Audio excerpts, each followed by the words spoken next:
কোরবানির সময় ফোন দিয়ে জিজ্ঞেস করতো মাংস খাইছো, যদি বলতেন যে না। অনেক কষ্ট হয়, হাতটা নিয়ে হাতটা সমস্যা হয়েছে, এখনো আছে এগুলো। বিপদে বিপন্নতায় অসহায় মানুষের নিরাপত্তার ছাতা আইন শৃঙ্খলা রক্ষাকারী বাহিনী। ওই ছাতাটিকে আম মানুষ বিপদের বন্ধু ভেবে আসছিল। যাপিত জীবনের কোথাও সিঁদুর রাঙা মেঘ দেখলেই ওই বন্ধুর কাছে গিয়ে আশ্রয় খুঁজত। কিন্তু সেই আস্থা ও বিশ্বাসের বন্ধু থেকে সাধারণ মানুষ দূরে সরে যাচ্ছে। দুই পক্ষের মাঝে তৈরি হয়েছে যোজন দূরত্ব।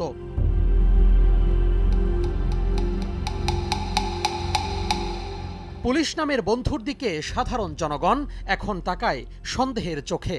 তুমি বন্ধু নাকি শত্রু?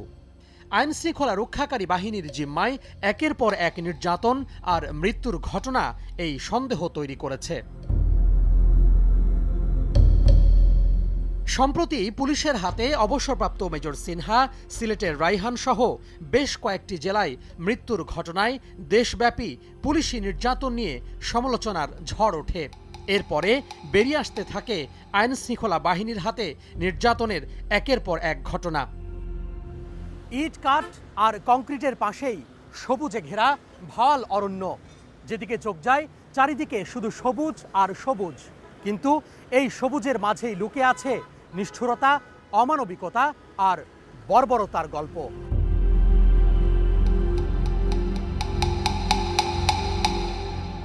সেই গল্পের খোঁজে গাজীপুরের ভাওয়াল অঞ্চলে সময় সংবাদ। গ্রামের আঁকাবাঁকা আর ঝোপঝাড় পেরিয়ে আমাদের গন্তব্য এই গ্রামের ইয়াসমিনের বাড়ি। অভিযোগ আছে চলতি বছরের ফেব্রুয়ারির 18 তারিখ ঠিক সন্ধ্যা নামার আগে এই বাড়িতে আসে জেলার গোয়েন্দা পুলিশের একটি দল। ইয়াসমিনের স্বামী আব্দুল হাইকে না পেয়ে ধরে নিয়ে যায় দুই সন্তানের জননী ইয়াসমিনকে। পরে গোয়েন্দা কার্যালয়ে যোগাযোগ করে কোনো খোঁজ পাওয়া না গেলেও ছেলে ইয়াসিনকে রাতে কল করে জানানো হয় তার মা অসুস্থ। প্রথমে গোয়েন্দা কার্যালয়, পরে হাসপাতালে ডাকা হয় স্বজনদের।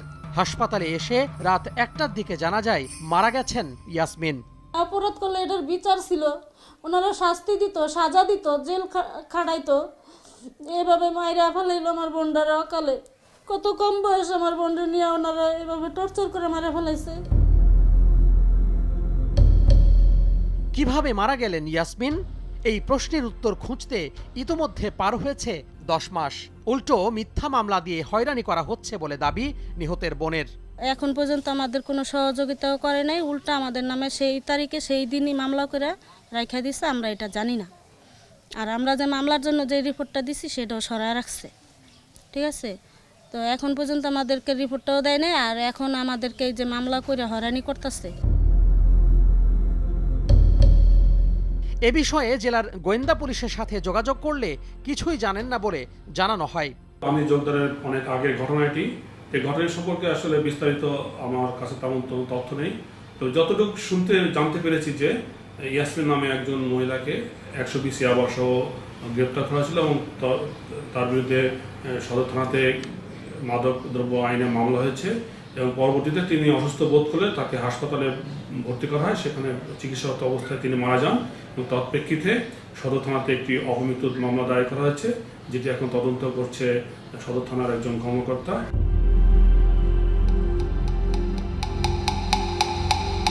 পুরান ঢাকার স্বর্ণের দোকানের কর্মচারী রাজীব কর পরিবার নিয়ে বসবাস করতেন কোতোয়ালি থানার গোয়ালনগরে। অভিযোগ, 2019 সালে ফেব্রুয়ারি মাসে 10 তারিখ গভীর রাতে তাকে বাসা থেকে তুলে নেয় কোতোয়ালি থানা পুলিশের 3 জন কর্মকর্তা। নিয়ে যায় ঘরে থাকা 28 ভরি স্বর্ণ আর নগদ প্রায় 2.5 লাখ টাকা। জমি বিক্রি করে নিজেই ব্যবসা করার জন্য এই স্বর্ণ কিনেছিল রাজীব। রাজীব করে দাবি কোনো অভিযোগ ছাড়াই তাকে তুলে নেয় তৎকালীন কোতোয়ালি থানার এসআই জলিল, মিজান আর এএসআই ফরিদ ভুঁইয়া। থানায় নিয়ে চলে মানসিক আর শারীরিক নির্যাতন। বলতেছি যে আমি কি অপরাধ করছি, আমি তো কারো ওরের বাদ কেড়ে খাইনি। বলতেছি যে না, তোর কোনো দোষ নেই, তুই এখানে থাকতে পারবি না। আমি বললাম যে আমি থাকতে পারবো না কেন, আমি তো কোনো অন্যায় করিনি, তোর অন্যায় করতে হবে না, তোর এখান থেকে চলে যেতে হবে। পরে আমাকে ওখানে টিকিট খেলার স্টাম্প দিয়ে এলোপাতালে পিটাতে থাকে। তো আমি ষষ্ঠারে স্মরণ করে দিয়ে হাত তুলে যে ষষ্ঠা আমার বাঁচাও, কত ষষ্ঠা বাঁচাবে মালোয়ানের বাচ্চা। তখন এসআই মিজান আমার মুখে পাড়া মারে, মুখে পাড়া মারলে ব্লাড বেরোয়। আমার হাতে হ্যান্ডকাপ লাগানো অবস্থায় পরে এএসআই ফরিদ ভুইয়া প্লাস দিয়ে আমার হাতের নখটা উঠিয়ে ফেলে, এই হাতের নখটা। ভুক্তভোগী জানান, গত প্রায় 2 বছরে পুলিশের সদর দফতর, ডিএমপি সহ কয়েক জায়গায় অভিযোগ করেও মেলেনি প্রতিকার। নির্যাতনের ফলে কর্মক্ষমতাও হারিয়েছেন তিনি। যদি রাত্র 9টার মধ্যে টাকা না পাই তাহলে তোকে সদরঘাটের লামাই নিয়ে বলবো তুই মাদক ব্যবসায়ী। থানার ড্রয়ারটা খুলে এসআই মিজানের একটা কালো পলি ছিল, এই পলিটাতে রাখা ছিল, হয়তো কি রাখা ছিল বলতে পারবো না, কতগুলো মোবাইলও ছিল।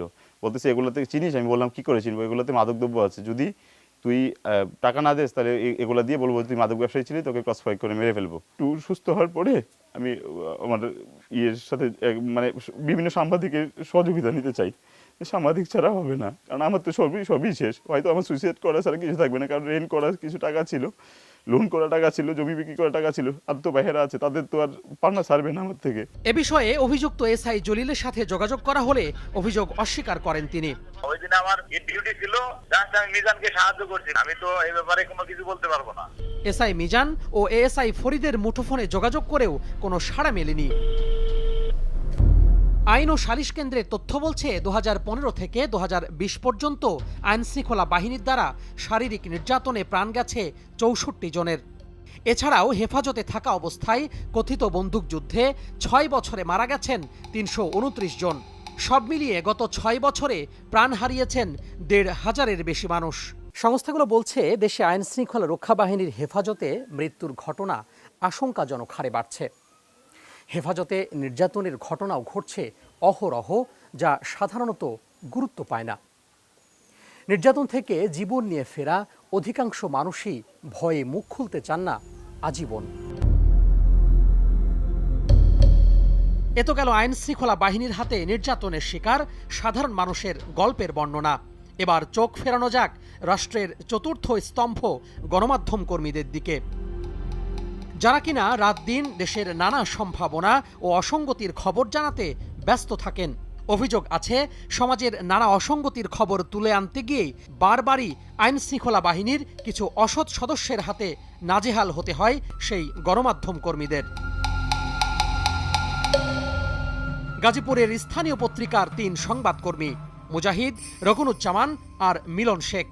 অভিযোগের প্রেক্ষিতে জয়দেবপুর থানা পুলিশের দুর্নীতির খবর সংগ্রহ করে তারা। অভিযোগ, চলতি বছরের মে মাসের 31 তারিখ 3 সংবাদকর্মীকে প্রথমে গাড়িতে তুলে ও পরে থানায় নিয়ে চালানো হয় নির্যাতন। আর গলা চেপে ধরে বলছিল যে তোর মতো সাংবাদিক 7টা সাংবাদিককে আমি বুড়িগঙ্গা নদীতে ভাসায় দিছি মাইয়া, তাহলে তোরে মারলে তো কিছুই হবে না। তো ওই সময় আবার আরেকজন বলতেছিল যে ওদেরকে স্যার জঙ্গলে মাইরা ক্রস ফায়ার দেয়, জঙ্গলে ফেলায় দেন, কিছুই হবে না। মাটিতে ফালাইয়া যে যেরকম পারছে লাথি, কিল, ঘুষি, এমনকি আমার মুখে প্রচুর পরিমাণ মারধর করছে। আমার একটা চোখ মারাত্মকভাবে আহত হয় এবং আমার যে মুখ এটা বিকৃত করে দেয়। এ ব্যাপারে জয়দেবপুর থানায় খোঁজ নিলে অভিযোগ অস্বীকার করেন থানার ভারপ্রাপ্ত কর্মকর্তা। এটা আসলে আমার জানা মতো এটা সত্য নয়। তার কারণ ওই দিন রাতেও তাদের সাথে আমার দেখা হয়েছে, তারপর পরদিন সকালবেলাও তাদের সাথে আমার দেখা হয়েছে, তার মাঝে আবার তারা পুলিশ রিমান্ডে এসছে, তখনও তাদের সাথে আমার দেখা হয়েছে, কথা হয়েছে। তারপর ওই দিন রাতে ওরা অ্যারেস্ট হওয়ার পরে স্থানীয় তাদের আত্মীয় স্বজন সহ স্থানীয় সাংবাদিকরাও তাদেরকে এখানে দেখতে এসছে। এরকম এটা অভিযোগটা এটা সত্য নয়। এটা আমার তারা আমাকে বলেও নাই, আমার এই বিষয়টা আমার জানা নেই।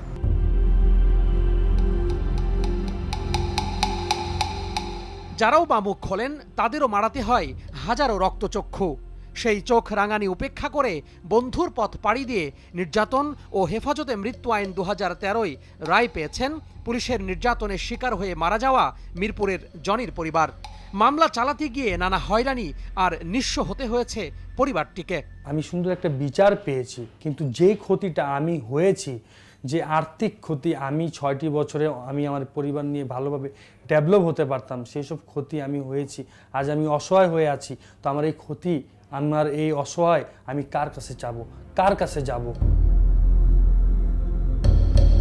যাদের বিরুদ্ধে অভিযোগের তীর, তাদেরকেই মামলার তদন্তভার না দিয়ে একটি সমন্বয় সেল গঠন করার কথা বলছেন বিশেষজ্ঞরা। যাদের বিরুদ্ধে আপনি অভিযোগ করছেন তাদের কাস্টডিতে নির্যাতন করার, তাদেরকেই যদি আপনি তদন্তের মূল দায়িত্বটা দিয়ে রাখেন, তাহলে এখানে তদন্ত কোনোভাবেই স্বচ্ছ হবে না, কোনোদিনই হয়নি।